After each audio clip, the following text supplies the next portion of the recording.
O livro de Daniel está lá no Antigo Testamento, quase no meio da sua Bíblia. Você vai abrir a Bíblia no meio, vai achar mais ou menos aí Salmo, Provérbios, por aí. Se você achar esses livros, você vai para frente, vai encontrar ali, vai começar os profetas Isaías, Jeremias, depois nós temos Ezequiel e Daniel após estes, ok? No capítulo 1 deste livro, então, está o texto que vamos, então, utilizar como base para a mensagem desta noite. E o tema da mensagem desta noite é: esteja preparado. Amém? Glória a Deus. Vamos lá. Então, aqui em Daniel, capítulo 1, eu vou ler a partir do versículo 1, ok? Nós vamos ler até o versículo 21. Vamos ler todo o capítulo. E conforme nós normalmente fazemos, eu vou ler um versículo sozinho e te convido a ler o versículo seguinte junto comigo. Seja no teu celular, seja na Bíblia impressa, não há problema, desde que você nos acompanhe. Você que está em casa nos acompanhando também, é importante você ler o texto conosco. Amém? Então diz aqui o texto, vamos lá. No terceiro ano de Jeoaquim como rei de Judá, o rei Nabucodonosor da Babilônia atacou Jerusalém, e os seus soldados cercaram a cidade. Bem forte comigo, vamos lá? Deus deixou que Nabucodonosor conquistasse a cidade e também que pegasse alguns objetos de valor que estavam no templo. Nabucodonosor levou esses objetos para a Babilônia e mandou colocá-los no templo do seu Deus, na sala do tesouro.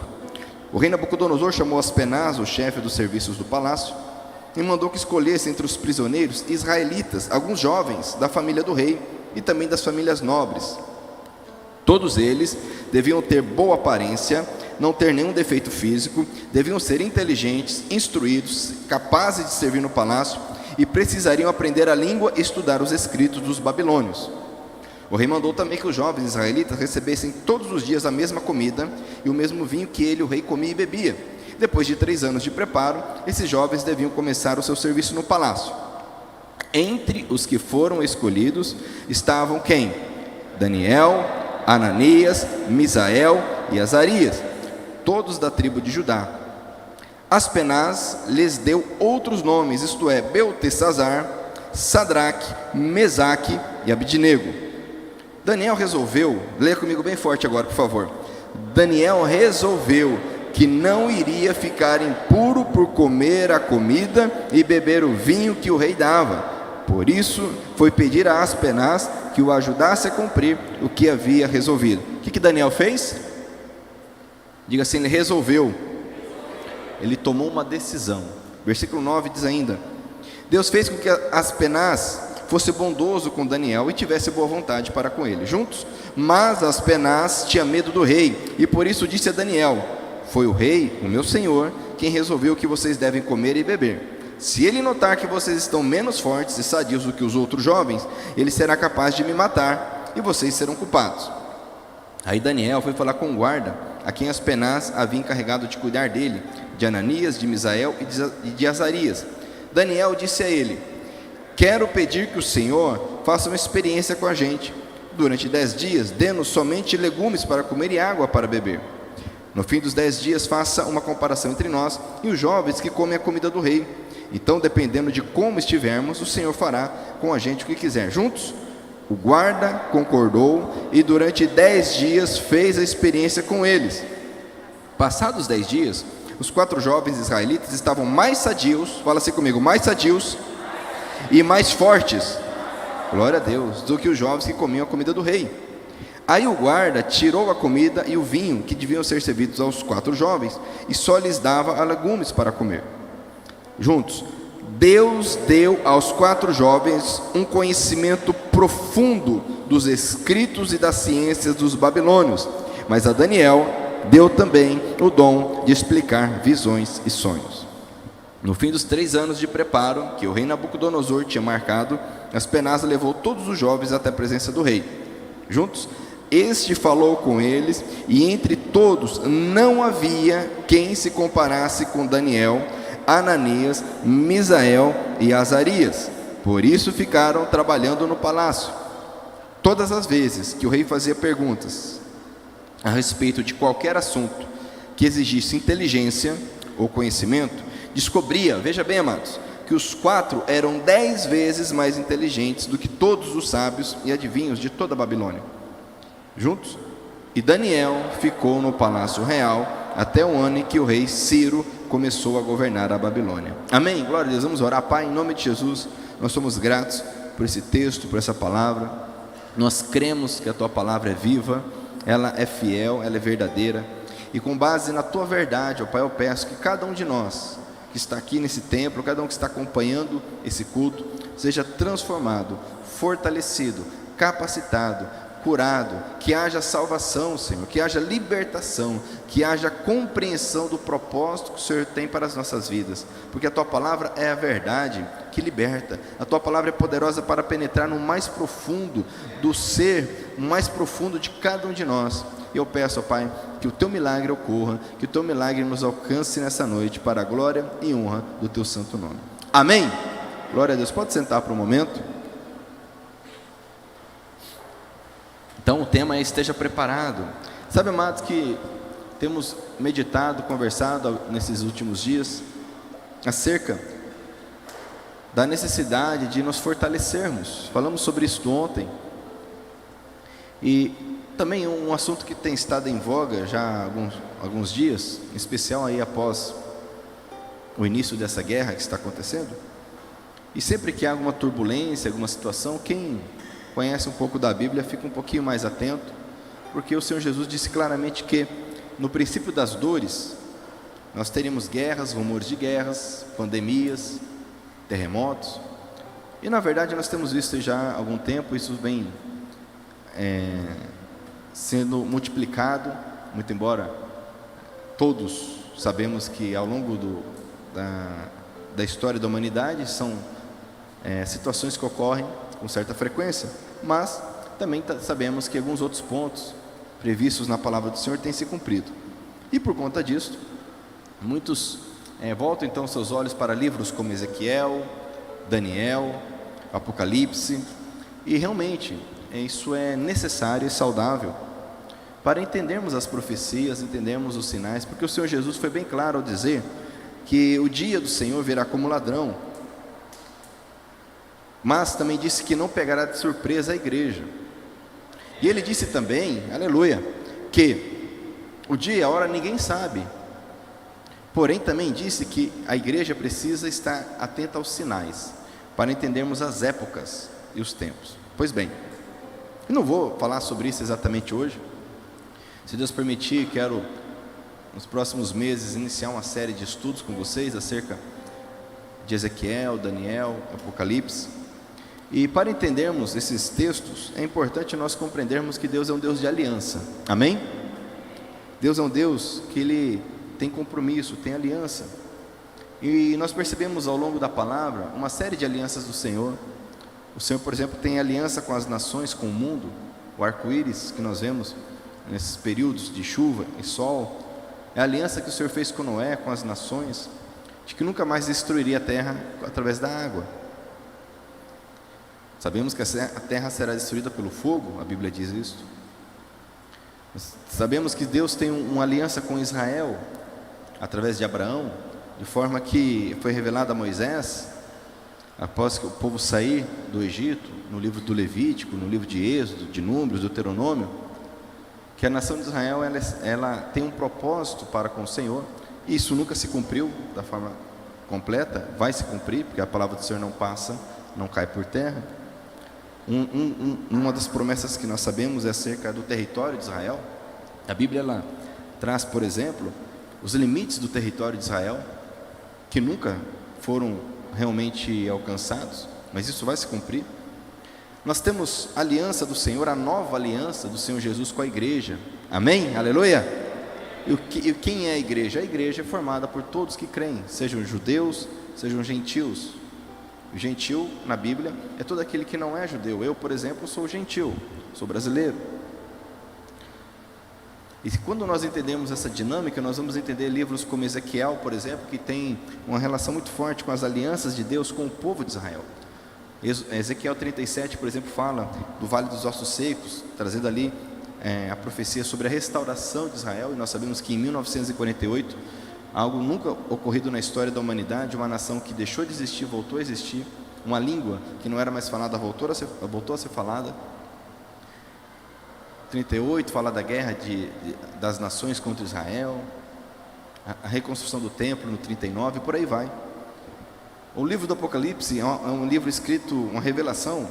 Para quem não sabe, a palavra Apocalipse, muitos acham que a palavra Apocalipse significa destruição, né? Fim do mundo, mal, alguma coisa nesse sentido. A palavra Apocalipse, na verdade, significa revelação.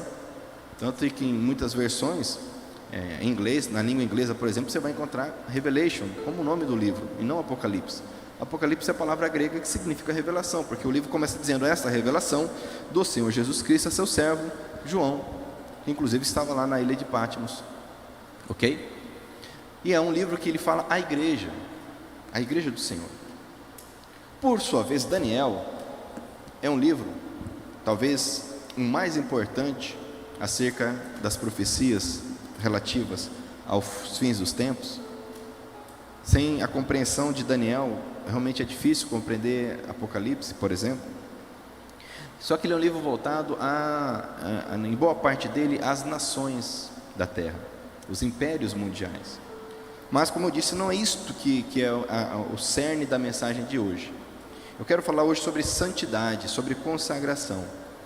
Porque algo que eu percebo, lendo a palavra, é que Daniel talvez seja, depois de Jesus, a maior referência na Bíblia. Você não encontra no livro de Daniel nenhuma falha registrada sobre este homem. Não que ele não tenha pecado, a Bíblia é muito clara ao dizer que só Jesus não pecou. Mas é interessante que, diferente da maioria dos homens de Deus registrados na palavra, você não encontra.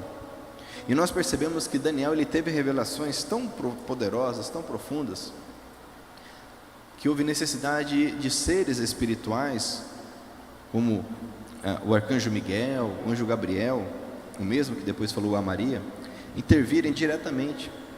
Teve visões que Daniel teve que ele foi claro dizer: Senhor, eu não entendi. Tão profundas eram essas revelações. Revelações para nós, para os dias de hoje e dias que já passaram e dias que virão. Mas tudo isso aconteceu, e é interessante também porque por 3 vezes Daniel é chamado pelos seres celestiais de homem muito amado. É dito: Daniel, você é um homem muito amado. Daniel, você é muito amado. Você não encontra isso acerca de Abraão, acerca de Moisés, acerca de Isaías, de Jeremias. Você não encontra isso acerca de Paulo, Pedro. Foi falado 3 vezes acerca deste homem, Daniel.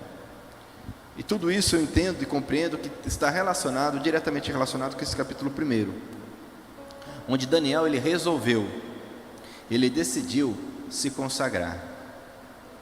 Como eu disse, Daniel talvez seja a maior referência para nós depois do Senhor Jesus. Para você entender o contexto, isso aqui ocorre quando houve uma das deportações. Então, Babilônia era um império e estava frequentemente cercando Israel, e houveram várias deportações. Então eles entravam, tiravam riquezas, levavam pessoas presas, né? Mais ou menos o que acontece hoje com os refugiados, né? Só que no caso eles levavam essas pessoas para longe. E em uma dessas oportunidades, Daniel foi um dos que foram levados. Alguns acreditam que ele tem aqui entre 16 e 21 anos, mais ou menos essa faixa etária. E então é levado prisioneiro para esse reino. A Babilônia, para quem não sabe, ela se situava ali mais ou menos na região do atual Iraque. E ali na Babilônia, que era um centro cultural muito forte, centro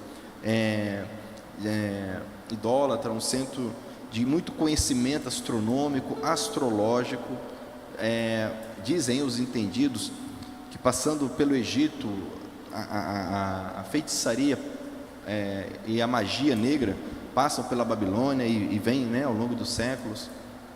Então era um local assim muito importante naquela época, muito rico, muito próspero. Uma das maravilhas do mundo antigo, os jardins suspensos da Babilônia estavam o nome já diz, estava nesse reino. Então era um local realmente diferenciado, especial, um reino extremamente organizado. Nós sabemos pela palavra que Nabucodonosor, por exemplo, ele ficou 7 anos fora, porque ele ficou louco. E é interessante porque ele fica 7 anos fora de si, e ele volta e volta para o governo como se nada tivesse acontecido, ou seja, aquele império ficou 7 anos e continuou funcionando, a sua administração, a sua economia, a sua logística. Você perceber o nível de organização que existia naquele império. Hoje, se um presidente do nada cai e morre, imagina, né? O que acontece com uma nação? Então você percebe que realmente ele era um lugar diferenciado. E Daniel, chegando ali, ele então foi para uma espécie de faculdade, uma academia, onde por 3 anos seriam preparados. Alguns entendem que ele foi castrado, tornou-se ali um eunuco. Outros, né, entendem que não, mas o fato também é que realmente ele deveria viver uma vida consagrada ao rei da Babilônia. E ali, naquele contexto, alguém que servia ao rei da Babilônia, se o desagradasse, não recebia as contas, né, era morto. E ali ele foi preparado, ele era inteligente, ele era sábio, tinha boa aparência. Mas nós percebemos o seguinte: Daniel, ele tinha um compromisso com Deus. E chegando naquele local, ele já percebeu tudo errado, a idolatria, as consagrações. Daniel, ele atuava junto com os sábios e os caldeus. Quem eram os caldeus? Eram os adivinhos, homens que realmente tinham poder, e muitas vezes sobrenatural, e tinha muito conhecimento astronômico, matemático. E naquele contexto ele percebeu que ele precisava se diferenciar. E ele percebeu a estratégia de Satanás. Uma das coisas que foi feito ali quando ele chegou, mudaram o nome dele. Seus companheiros, ele e seus 3 companheiros, tiveram um nome alterado. Daniel significa Deus é o meu juiz. E naquele contexto, diferente de hoje, o nome de uma pessoa dizia muito. Era uma ministração sobre a identidade, sobre o propósito de Deus para aquela vida. Não é igual hoje, né? As pessoas põem o nome de Michael Jackson, Neymar, né? E por aí vai. Não há nenhum tipo de ministração, de preparo, não se ora, não se pensa acerca dessas coisas. Então a primeira coisa que fizeram, não, você vai ter teu nome mudado. A sua identidade não é mais, a tua identidade não tem mais a ver com aquele Deus, com aquele templo, com aquele povo. A tua identidade agora está relacionada com o Império Babilônico. Isso é muito sério. Mas é tão interessante que ao longo da vida de Daniel, você lendo o restante do livro, você vai perceber o quê? Que a identidade dele não foi mudada. Você vai perceber os próximos reis chamando ele não de Beltesazar, mas de Daniel, porque a identidade dele não foi alterada. Sabe, amados, que uma das coisas que nós permitimos muitas vezes o mundo mudar a nossa identidade, quem nós somos, ditar o nosso ritmo, ditar o que nós podemos falar, pensar, agir, o que nós devemos comer, beber. E com certeza você já passou por alguma situação assim. Mas quando nós estamos em Cristo Jesus, nós temos força, ousadia para viver o que Deus preparou para as nossas vidas. E Daniel, nesse contexto, então, ele toma uma decisão ousada. Se você pegar o livro de Levítico, quem está com o projeto de leitura em dia, passou pelo livro Levítico e percebeu ali que existe uma série de regras de alimentação e consagração para o povo de Israel. Não é para nós, é para o povo de Israel. Deus fala claramente, quando Moisés está no monte, ele fala: diz aos filhos de Israel. E começa então a série longa de mandamentos, ordenanças, leis.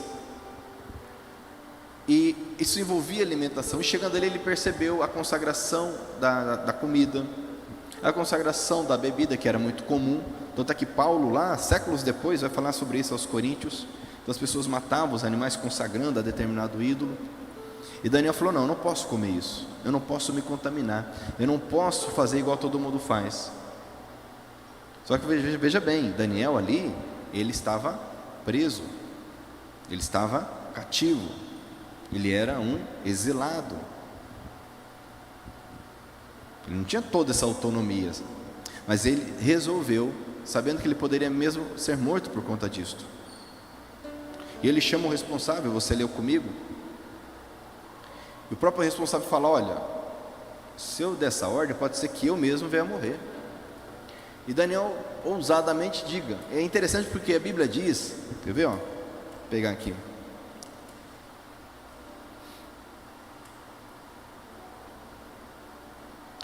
Versículo 9: Deus fez com que Aspenaz fosse bondoso com Daniel e tivesse boa vontade para com ele. Olha que coisa tremenda, amados.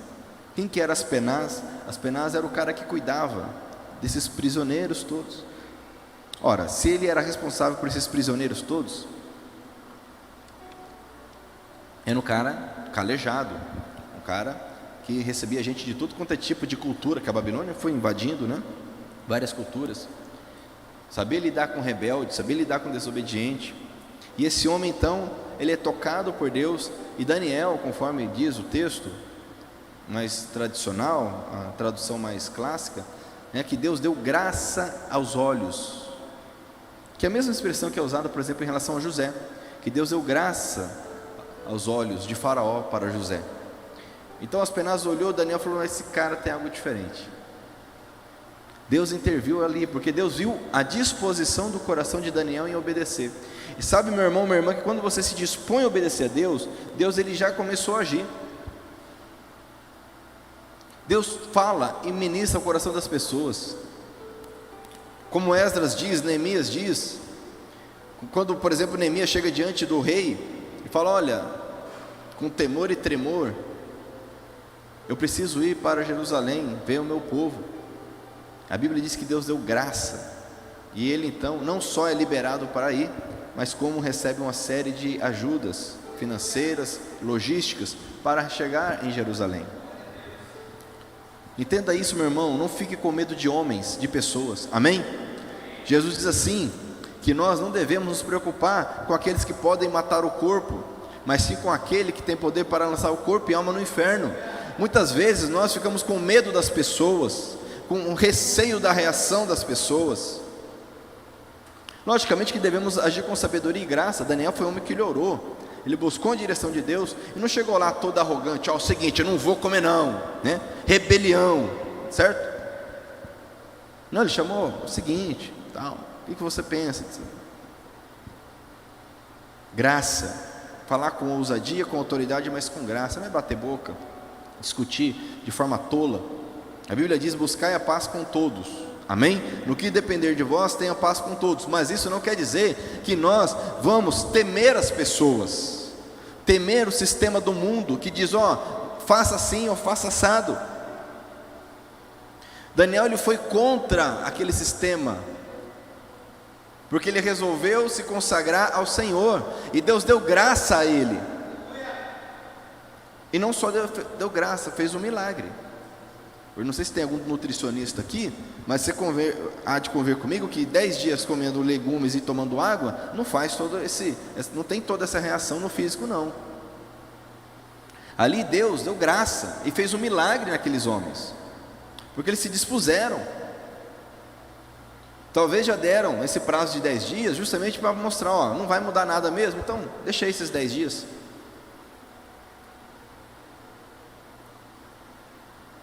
Mas Deus fez eles ficarem mais fortes, mais inteligentes,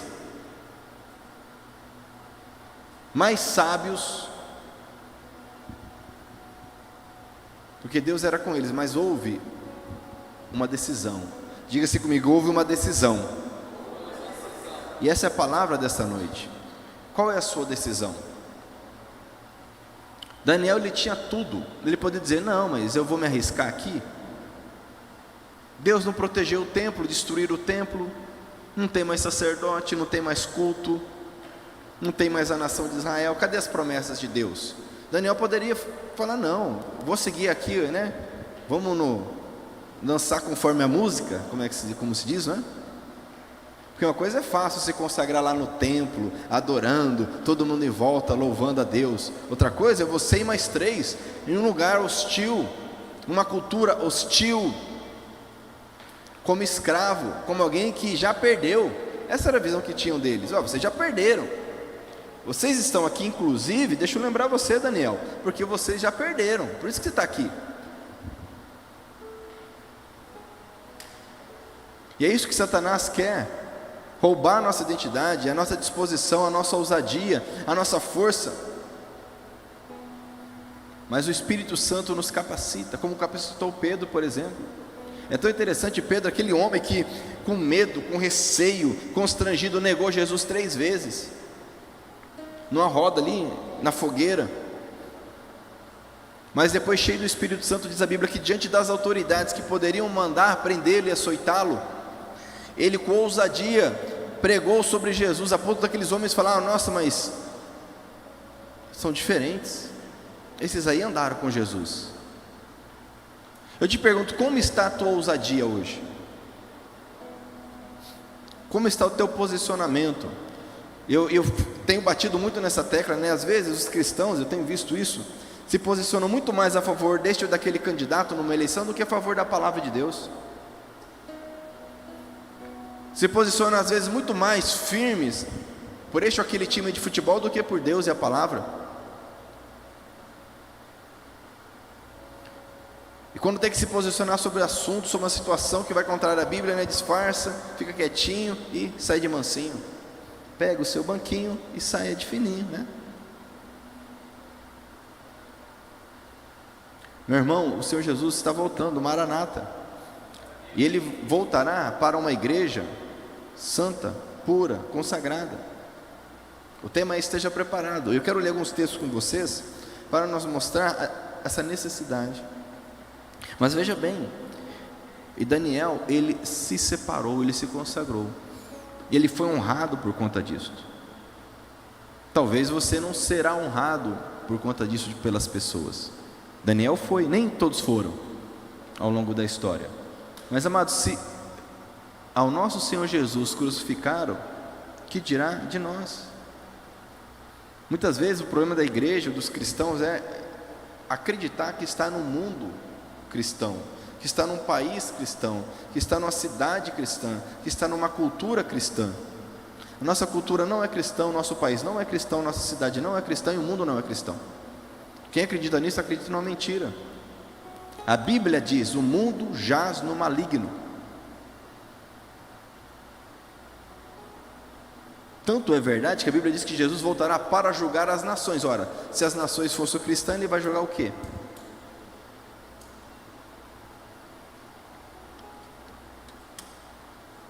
O mundo, ele jaz no maligno. E quando eu falo mundo, mas estou falando de pessoas, estou falando do sistema. O sistema, também não estou aqui falando de teoria da conspiração. A história mostra, e a nossa natureza humana demonstra claramente. Se você puder, entenda, antes de ler outros textos aqui, que havia um propósito para Daniel estar ali. Se você puder dizer comigo, diga propósito. Aí eu lhe pergunto, qual é o seu propósito? O propósito de Daniel era muito claro. Você vai perceber isso ao longo do texto. Ele ali trouxe uma revelação para Nabucodonosor, para nós, gentios, para as nações. É tão interessante que você pega o texto de Daniel no original, o texto do capítulo 1 é hebraico, do capítulo 2 ao capítulo 7, ele é todo em aramaico. Aí depois retoma o hebraico do 8 ao 12. E por quê? É interessante isso, porque no capítulo 2, Nabucodonosor tem um sonho.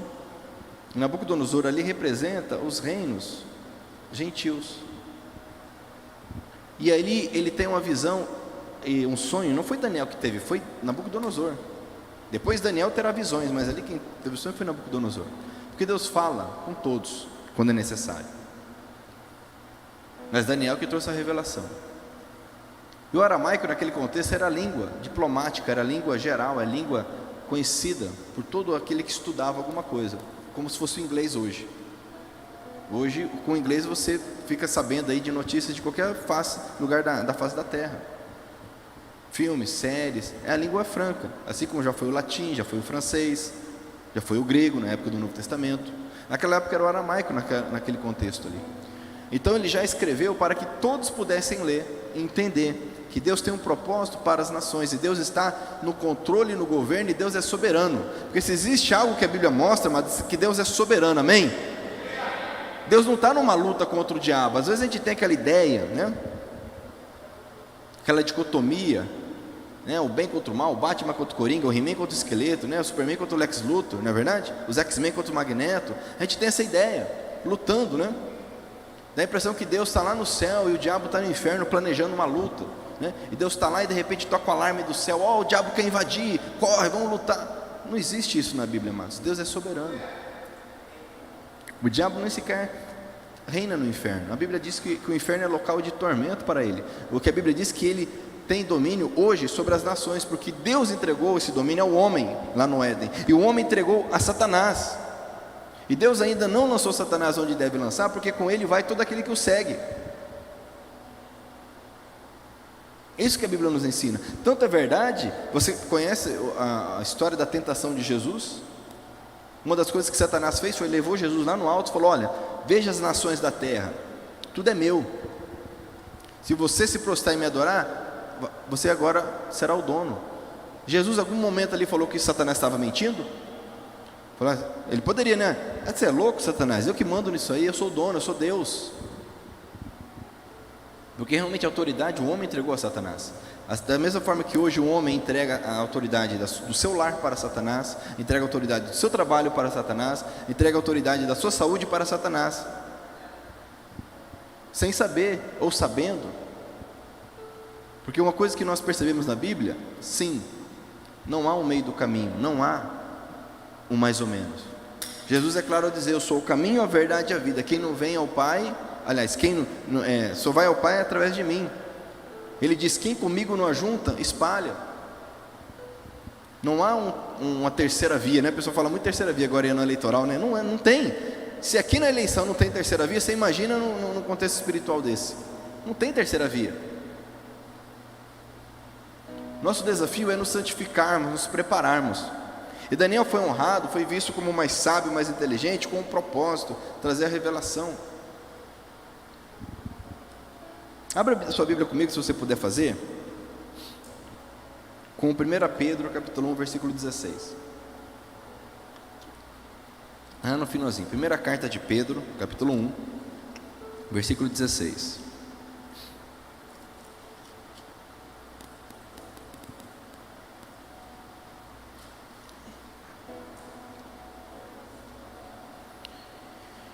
Melhor, vamos começar do versículo 13, tá? 1 Pedro, capítulo 1, versículo 13. Diz assim, ó: portanto, estejam prontos para agir.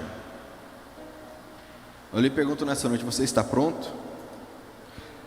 Pedro está dizendo para a igreja: estejam prontos para agir, continuem alertas e ponham toda a sua esperança na bênção que será dada a vocês quando Jesus Cristo for revelado.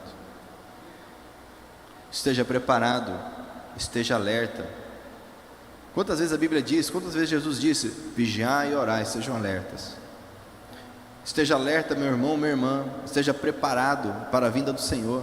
E ele diz aqui: ponha toda a sua esperança na bênção que será dada quando Jesus Cristo for revelado.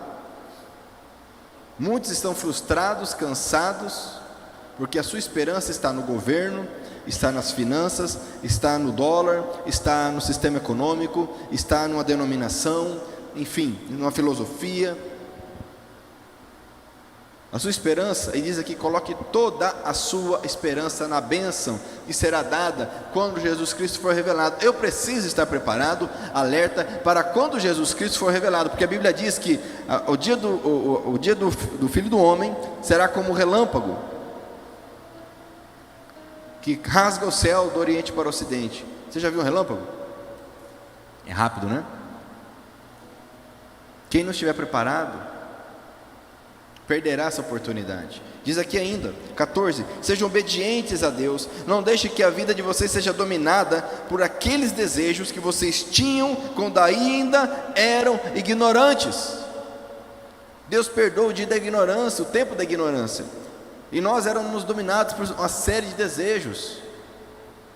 Agora, nós precisamos ser obedientes a Deus e não voltar para aquele contexto, abandonar esses desejos pecaminosos. Diz ainda: pelo contrário, sejam santos em tudo o que fizerem, assim como Deus que os chamou é santo. Amém? Se você puder, ler comigo o versículo 15 bem forte, vamos lá. Pelo contrário, sejam santos em tudo o que fizerem, assim como Deus que os chamou é santo, porque as Escrituras Sagradas dizem: sejam santos, porque eu sou santo. Glória a Deus. Vamos entender isso aqui. Eu peço a sua atenção, você que está acompanhando também online. Nós temos uma trava mental na nossa cultura religiosa, que é a seguinte: quando se fala em santo, nós já imaginamos alguém perfeito, ou quase perfeito. Isso é uma trava mental muito perigosa, e nos impede de entender a palavra de Deus. Talvez se eu perguntar aqui, o que é santo? O que é uma pessoa santa para você? Vamos ter algumas respostas, mais ou menos na mesma linha. Se eu te perguntar, você é santo? Imediatamente a nossa trava mental vai dizer não, nem posso ser, não tem como. Porque nós temos uma compreensão errada do que significa ser santo.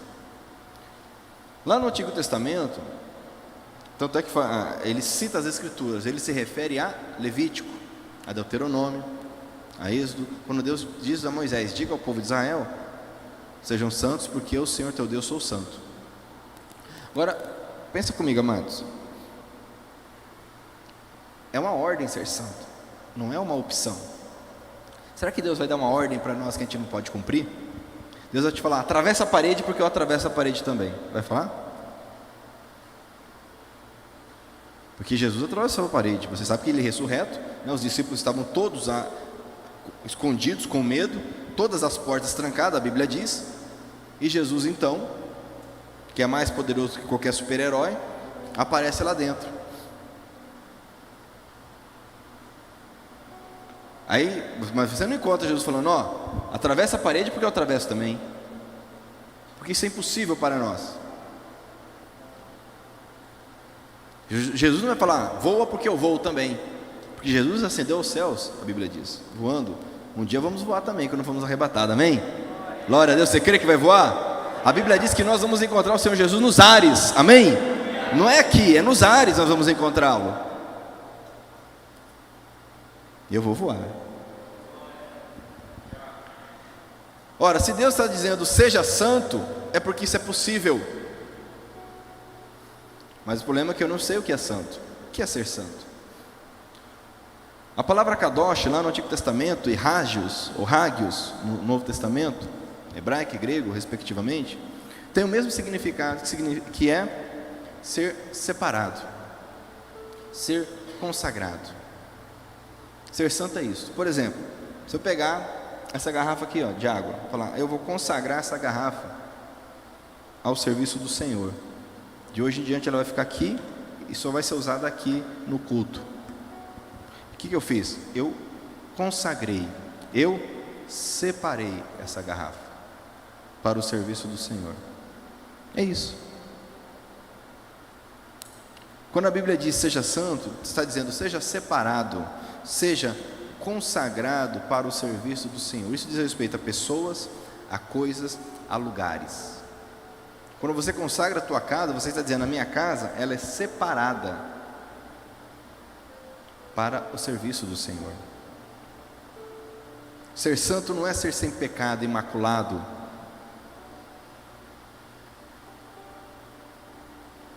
Tanto é que a Bíblia usa outras palavras para expressar essa situação: imaculado, sem pecado.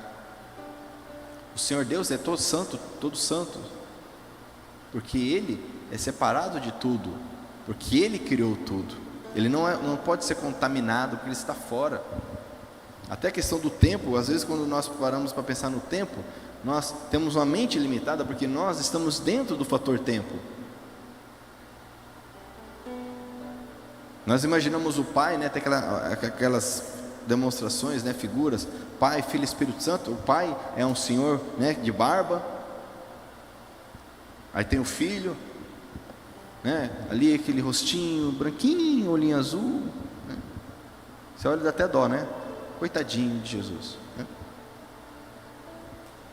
Dependendo do quadro, até afeminado, né? Uma figura afeminada. E o Espírito Santo uma pomba, né? Dá uma estilingada, morre, né? A Bíblia não diz que o Espírito Santo é uma pomba. A Bíblia diz que o Espírito Santo desceu como uma pomba sobre Jesus.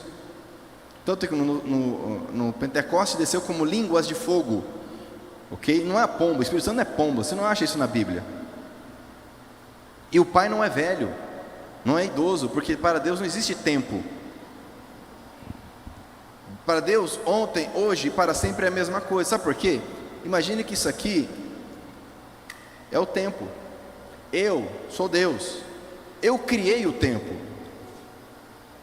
Eu estou fora do tempo que eu criei.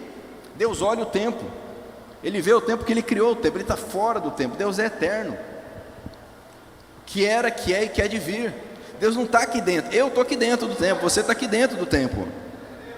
O tempo passa para nós. Deus, Ele criou. Mas são travas mentais que nós temos acerca da verdade. Ser santo é ser consagrado. O meu desafio, o teu desafio é nós estarmos separados. Uma das coisas que nós percebemos no povo judeu, por exemplo, é que culturalmente falando, eles conseguiram ao longo dos séculos ficar separados. Por mais que se misturaram, quando foi necessário, e eles relutaram muito, mas quando foi necessário voltar para Israel, você vai encontrar ali judeus que etnicamente falando, fisicamente falando, não tem nada a ver um com o outro. Negro, indiano, europeu. É que a gente vê o filme de Holocausto, né? Só imagina um judeu europeu, o Askenazi. Mas nós temos, esse tempo atrás, voltou um grande grupo de judeus lá da Índia para Israel, até cumprir a profecia bíblica, que todos vão voltar para lá. Os etíopes, já viram aquele filme, Operação Mar Vermelho? Acho que é isso. Que é uma operação que houve na década de 90, houve uma guerra civil na Etiópia, e o governo de Israel, então, secretamente, tirou centenas de judeus etíopes de lá e levaram. Negros, se olhar assim, você não imagina, mas eles conseguiram se manter separados, por conta de vários mandamentos e ordens que eles seguem. Sabemos que ainda não creram no Messias, e tem que crer no Messias Jesus, mas eu entendo o que é ser separado. É ser consagrado. Amados, nós não podemos agir, falar, pensar como este mundo. Por que o cristão hoje divorcia? Tempo atrás eu estava conversando com o pessoal do louvor, né? Aí estavam ministrando uma música de um camarada aí, que é cantor gospel, que hoje é moda ser gospel, né? Falei, não, meu irmão, faz o seguinte, esse camarada já se divorciou 3 vezes, vai ficar cantando a música dele no culto? Porque hoje é normal. É normal divorciar? Não está errado, está difícil, vamos divorciar. Os jovens não casam virgens, os jovens cristãos, por quê? Porque não se separa, é igual, é normal. A mesma mentalidade. O que separa? Nada. Separa que vem num culto. Nós precisamos nos consagrar. Isso não é fácil, isso é difícil. Envolve risco, envolve decisão. É resolver ser diferente. O que você bebe, o que você come, o que você ouve, o que você vê, tudo influencia, tudo. E o sistema do mundo serve para isso, tudo. Esses dias, meu filho estava assistindo um desenho no celular, assistindo várias coisas no celular. Uma das coisas que ele gosta é animal, né? Uns animais, passando vários animais. E aí a minha amada ouviu uma música, falou, deixa eu ver isso aí. Eu não conhecia a música, não me toquei, a música estrangeira. Ele falou, não, misericórdia, está amarrado. Ele foi me mostrar a música, né? É de um demoniado que tem aí, lá nos Estados Unidos. Eu fui ver o clipe, falei, amados, pai, nem Satanás, com toda a sua maldade, faria um clipe daquele. E meu filho, ele estava cantando a música, ele passou uns 2 dias, volta meio, ele cantava a musiquinha. Falou, não, filho, não pode e tal. Por quê? O sistema é assim. Quando você vê, você está cantando, você está falando, você está fazendo igual, você está repetindo. É uma massificação o tempo todo. O tempo todo, quando entra um assunto na mídia, amados, é o dia inteiro, o tempo todo, aquela coisa, aquele assunto, não sai daquilo, e é especialista, e é isso e é aquilo, se você não faz igual, você é louco, é alienado. É um massacre. Daniel passou por isso, ele se consagrou. Pedro está dizendo para nós aqui, sejam santos, sejam separados, diferentes, consagrados ao Senhor, amém? Nós temos um Senhor, nós temos uma pátria que está nos céus, nós temos um reino, Nós temos um rei. Esse é o cristão, esse é o cristianismo. Qualquer outra coisa diferente disso é a igreja de Laodiceia, ela é morna. Não é nem uma coisa nem outra, aí não agrada a ninguém. Não agrada a Deus, porque não é igreja, não agrada o mundo, porque é meia boca, aí não agrada a ninguém, é o tal do morno, que a Bíblia diz que Deus vai vomitar.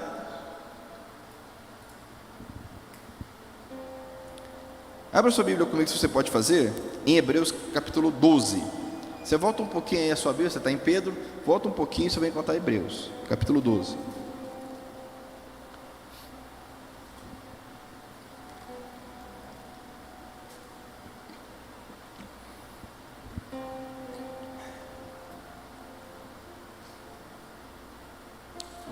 Eu gosto dessa tradução aqui, desse texto específico, porque ela traz a ideia correta. Diz aqui o capítulo 12, versículo 14, olha só, Hebreus 12, 14: procurem ter paz com todos e se esforcem, olha só, se esforcem. O que eu tenho que fazer? Olha, amados, eu preciso me esforçar porque não é fácil, não vem de mão dada nem de mão beijada. Se esforcem para viver, olha só, uma vida completamente dedicada ao Senhor. Como é que é a vida? Pois sem isso ninguém verá o Senhor.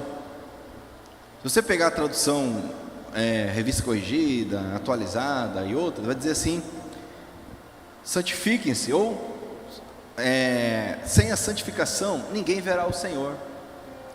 Sejam santos, porque sem ela ninguém verá o Senhor. Sem santificação ninguém verá o Senhor. Eu gosto da tradução aqui, por quê? Porque ela tira essa trava. Porque se eu tenho essa trava do que é ser santo, eu tenho uma visão errada, aqui fica bem claro: tem uma vida completamente dedicada ao Senhor. É por isso que a religião, a mera religião, não resolve. Porque a religião, ela está limitada a momentos, a cerimônias, a rituais. A religião, ela não é a realidade, ela não é vida. Jesus nos chamou para termos vida com Ele. Amanhã cedo você vai acordar, se Deus permitir, e vai trabalhar. Amém? Ou vai estudar, e aí? Não vai ter o ritual, não vai ter o Marcelo ministrando louvor lá, nem o Alexandre, não é verdade? Não vai ter o momento aqui da mensagem. Você vai trabalhar, vai pagar conta, vai ter aquele mala que trabalha com você, quem sabe o patrão chato, quem sabe o empregado chato, não sei. E aí, você vai ser cristão lá ou não? Essa é a questão. Terça, quarta, quinta, sexta, tem que começar tudo de novo. É uma vida completamente consagrada ao Senhor, é vida, não é domingo, não é sábado, ou sexta, ou qualquer outro dia sagrado. E esta é a questão. Daniel, ele resolveu se consagrar, e ali era todo dia, o tempo todo, e não tinha templo para ele ir, não tinha culto para ele participar, não tinha, era ele e Deus. Então tem que ir para a cova dos leões, foi ele sozinho. Os companheiros foram para a fornalha, não sei qual que é o pior, né? A fornalha ou a cova dos leões, né? Mas sozinho, com Deus.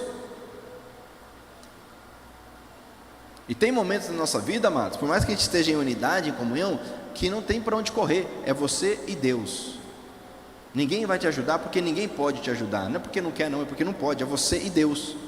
E se você não tiver uma relação com Deus séria, não for consagrado, santo, você não consegue entender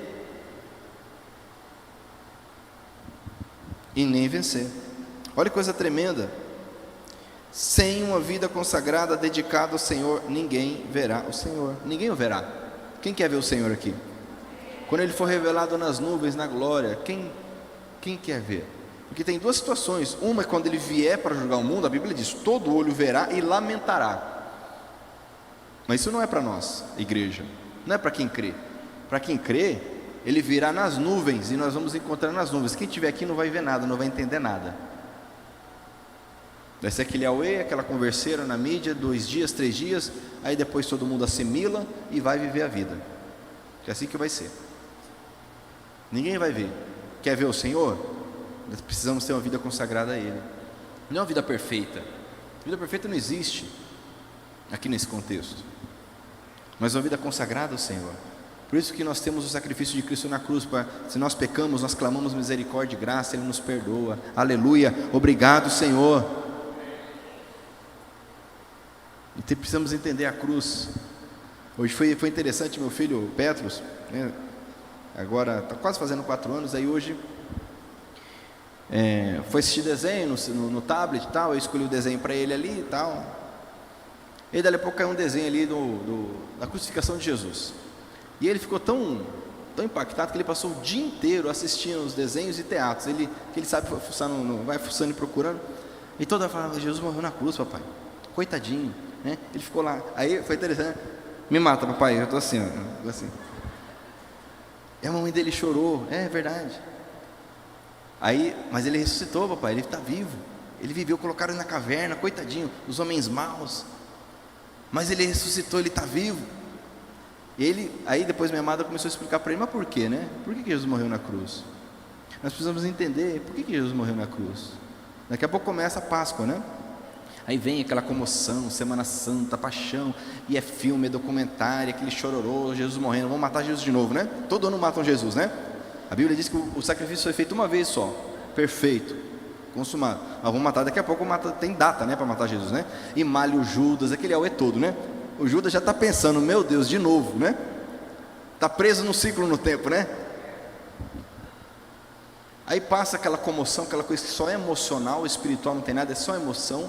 E passa, né? Igual a pessoa vem no culto, aí faz aquele apelo emocional, a pessoa chora, aquela coisa toda, tal. Não que isso é errado, tá, amado? Chorar, se quebrantar na presença do Senhor, mas isso tem que ser algo espiritual, não só emocional. Que é emocional, vira ali a esquina, senta o cheiro do pastel, vou comer o pastel, passou já, a emoção, já foi. É ou não é? A pessoa emocionalmente, eu vou fazer um jejum de 21 dias, aí vira aqui, tem uma pastelaria, né? Sente o cheiro do pastel, emocional, né? É só emoção. Lógico que a emoção, Deus fez as emoções, Ele nos deu emoções. A gente não pode viver sendo conduzido por elas. Eu não vive uma gangorra, né? Altos e baixos. Nossa vida tem que ser espiritual. Amém? Quem está entendendo diz glória a Deus. Eu já estou me estendendo aqui. Vamos já para encerrar aqui os pontos. Gostaria de ler contigo então João capítulo 15, versículo 18. Mais 3 passagens aqui, eu vou orar. Vamos orar encerrando. João capítulo 15, versículo 18. Aqui o Senhor Jesus está falando aos seus discípulos, são palavras bem profundas. Um pouco antes dele se entregar por nós. Então aqui no versículo específico, a partir do 18 diz: Jesus continuou: se o mundo odeia vocês, lembrem que ele me odiou primeiro. Olha que palavra forte, odiou. Não é que o mundo é antipático, não é que o mundo discorda, não, ele odeia. E se puder, ele vai manifestar esse ódio, pode ter certeza. 19: se vocês fossem do mundo, o mundo os amaria, por vocês serem dele. Mas eu os escolhi entre as pessoas do mundo, e vocês não são mais dele. Amém? Diga assim: nós não somos mais dele. Por isso o mundo odeia vocês. É tão interessante isso. Vamos pegar uma roda de jovens. Aí daqueles jovens ele fala assim: não, eu sou virgem, eu vou me manter virgem até o casamento. Tá. Isso deveria ser o quê? Passar, né? Tudo bem, o cara é esquisito, né? Quer casar virgem, né? Não quer experimentar, problema dele, né? Mas é isso que acontece. O que começa a acontecer? Um massacre. É um negócio impressionante. Dali em diante a vida vira o inferno. É um massacre, porque as pessoas se incomodam, elas ficam incomodadas, elas ficam angustiadas. Não era algo bom. Se eu entendo que você está errado, tem nada a ver, então, né? Fazer o quê? Vou usar essa expressão, você é besta, problema seu. Mas é isso que acontece. Amados, começa um negócio que não tem explicação. Isso em qualquer meio, um meio mais intelectualmente menos evoluído, ou intelectualmente mais evoluído, isso incomoda. Você fala: não, eu sou dizimista, pronto. Aí, meu irmão, começa um negócio na tua cabeça, porque incomoda. Sabe, um negócio que fica martelando. O mundo odeia o que a Bíblia diz. Você fala que o divórcio ele é errado, pronto, você comprou uma briga. Aí as pessoas trazem os exemplos mais estapafúrdios possível, né? Ah, mas se o cara espanca a mulher e mata ela, olha, meu irmão, estou falando de casamento, isso não é um casamento, né? Estou falando de violência doméstica. Mas vamos e convenhamos que as pessoas normalmente envolvidas em violência doméstica, justamente essas, não divorciam? Que a maioria dos divórcios é por coisa pouca? É por causa da pasta de dente que se apertou no meio? É porque, né, ficou mais velho e perdeu um pouco da beleza física, não quero mais? É porque veio uma crise financeira? E por aí vai os argumentos infinitos. Mas incomoda, é um negócio assim que, meu Deus do céu. Isso aqui quem está falando, amados, é Jesus Cristo. Quer ver? Ó? Vamos lá, 1 João 5,19. Eu falei que eu iria ler 3, né? Então esse é o segundo. 1 João 5,19.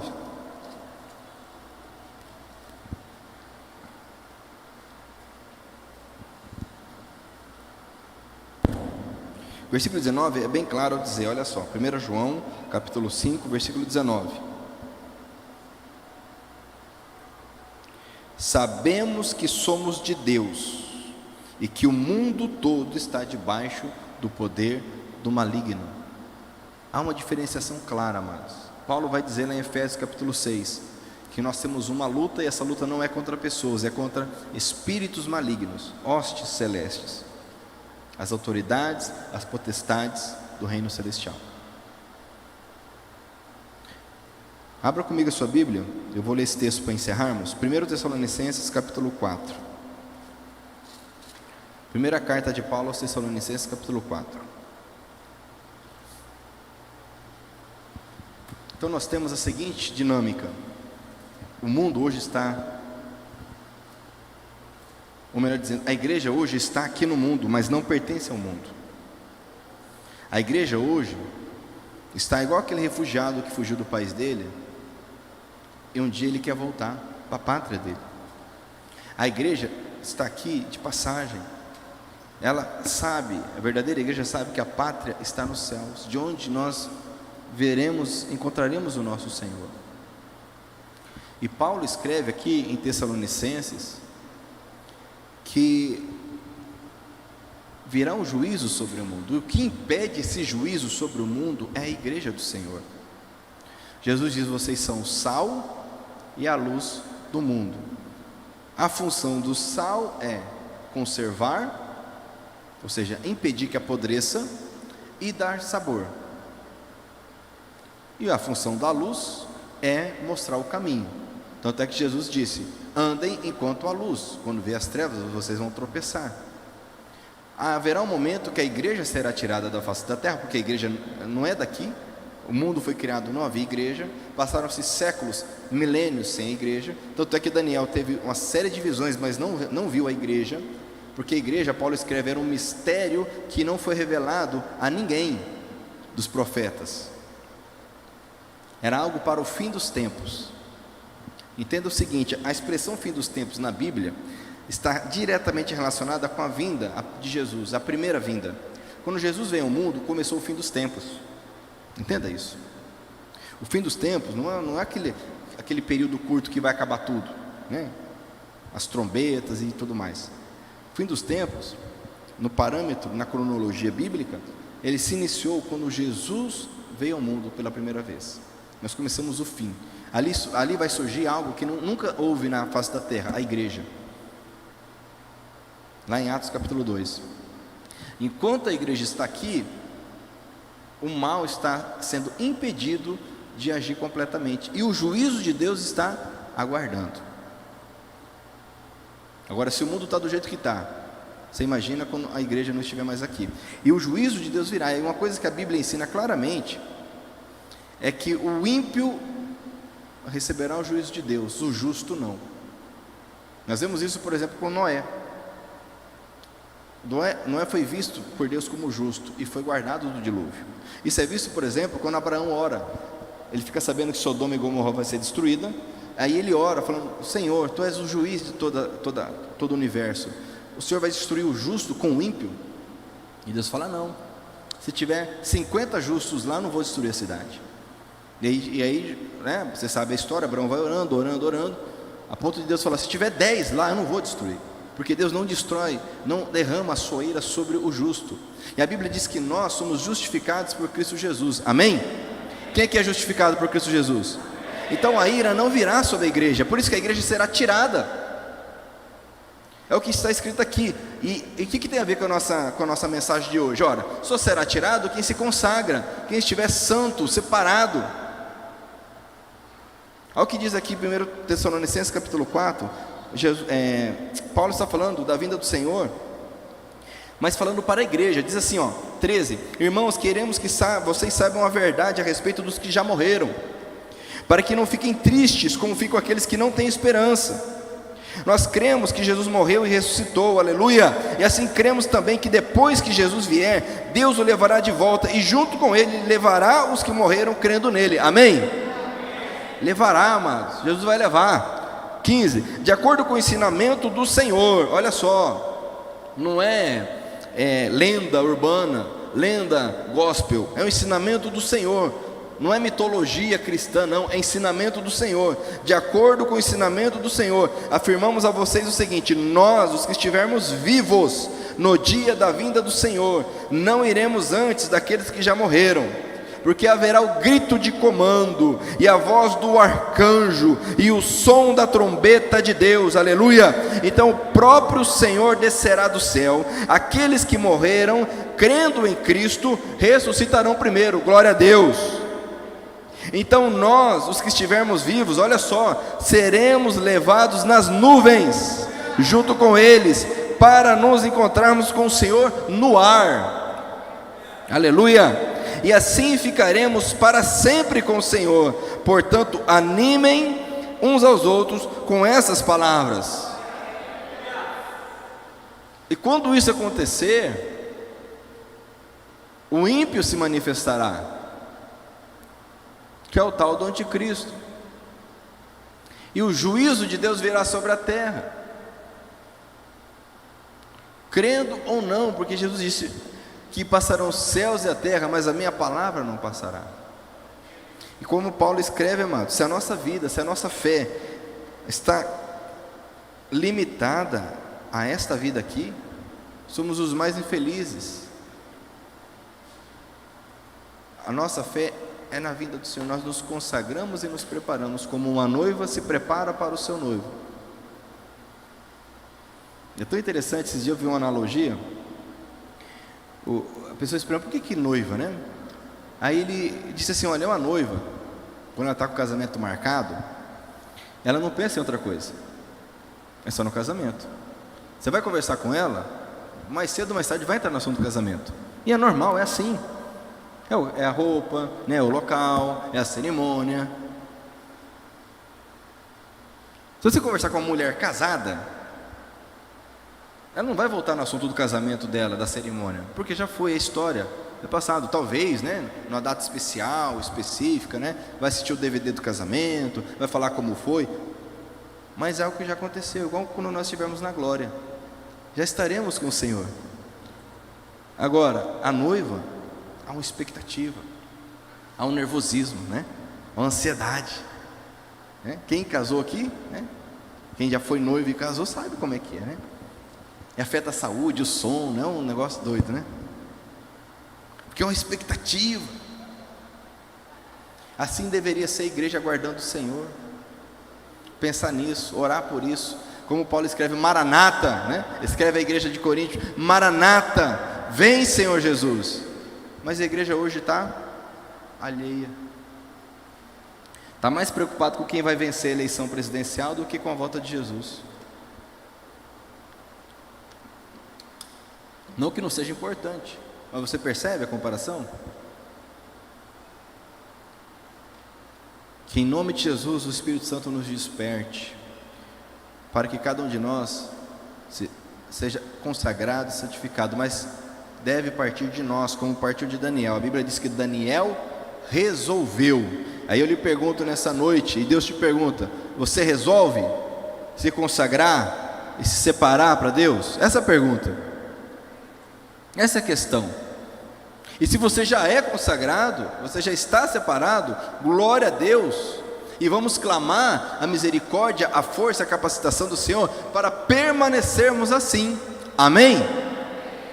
Porque cada vez mais ficará mais difícil de separar o justo do injusto, do que crê e do que não crê. Porque o próprio Senhor Jesus falou acerca da parábola do joio e do trigo. O joio está no meio do trigo, e é assim até que ele venha. Não adianta achar que a gente vai arrancar o joio do meio do trigo, não vai. Falaram, na parábola, fala: Senhor, quer que a gente tire o joio? Ele fala: não, porque se tirar o joio vai prejudicar o trigo também. Deixa que na hora certa vai ser arrancado. Eu quero orar contigo, se você pode fazer, levante-se, por favor, para nós orarmos. Graças a Deus por sua palavra, por sua verdade. Sabe, amados, que o Senhor está nos alertando, nos encorajando.